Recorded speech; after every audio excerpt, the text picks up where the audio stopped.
अगर आप जेईई और नीट की तैयारी कर रहे हो तो अब तक आपने लॉज ऑफ मोशन कर ही लिया होगा। तो क्या आप एक 2 मिनट का FBD चैलेंज लेने को तैयार हो?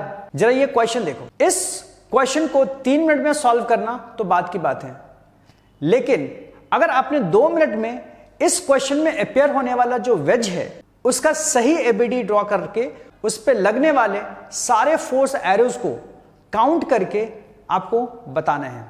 यहां पे मैं आपको ABD ड्रॉ करने का एक हिंट देना चाहता हूं। जब भी आप किसी भी ऑब्जेक्ट का ABD बनाओ तो उस FBD में उस ऑब्जेक्ट के अलावा कोई और ऑब्जेक्ट ना दिखाओ, सिर्फ वो ऑब्जेक्ट जिसका आप ABD बना रहे हो और बाकी ऑब्जेक्ट की वजह से लगने वाले फोर्सेस को ही इसके अंदर दिखाना चाहिए।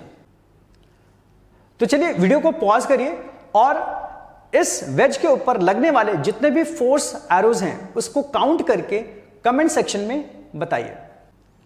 आपने बहुत अच्छी कोशिश की है। अब जरा मैं भी इसको करके देखता हूं। तो बच्चों ये है वो हमारा वेज जिसका हमें ABD ड्रॉ करना है। यहां पे जो पुली है, पुली क्योंकि इसके साथ फिक्स्ड है तो हम लोग पुली को इसी का पार्ट मानेंगे।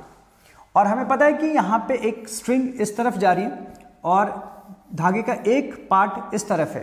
तो tension force is always away from the object under observation.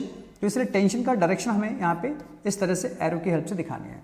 Similarly यहाँ पे ये टेंशन इस डायरेक्शन में होगा, इसकी भी वैल्यू T होगी बिकॉज स्ट्रिंग इज मासलेस और पुली में क्या है, कोई फ्रिक्शन नहीं है और पुली मासलेस है, तो इसलिए दोनों तरफ टेंशन सेम होगा। नेक्स्ट हमारा आ जाएगा इसका weight which is mg and उसके बाद normal reaction exerted by the floor on this wedge in upward direction, क्योंकि ये पुश फोर्स है तो ये एक नॉर्मल आ गया। दूसरा यहां पे ये जो ब्लॉक है ये इसके कांटेक्ट में है, वेज के कांटेक्ट में है, तो ये भी एक नॉर्मल रिएक्शन एक्सर्ट करेगा इन दिस डायरेक्शन, ठीक है, जिसको हम लोग n डैश बोल सकते हैं। तो इस तरह से टोटल 5 फोर्स एरोज यहां पे दिखाए गए हैं, T, T, n dash, mg and normal reaction. So these are the forces. अगर आप इस क्वेश्चन का डिटेल सॉल्यूशन देखना चाहते हो तो आप इस QR कोड को स्कैन करके मेरे YouTube चैनल पे इस क्वेश्चन का डिटेल सॉल्यूशन देख सकते हो। Thank you.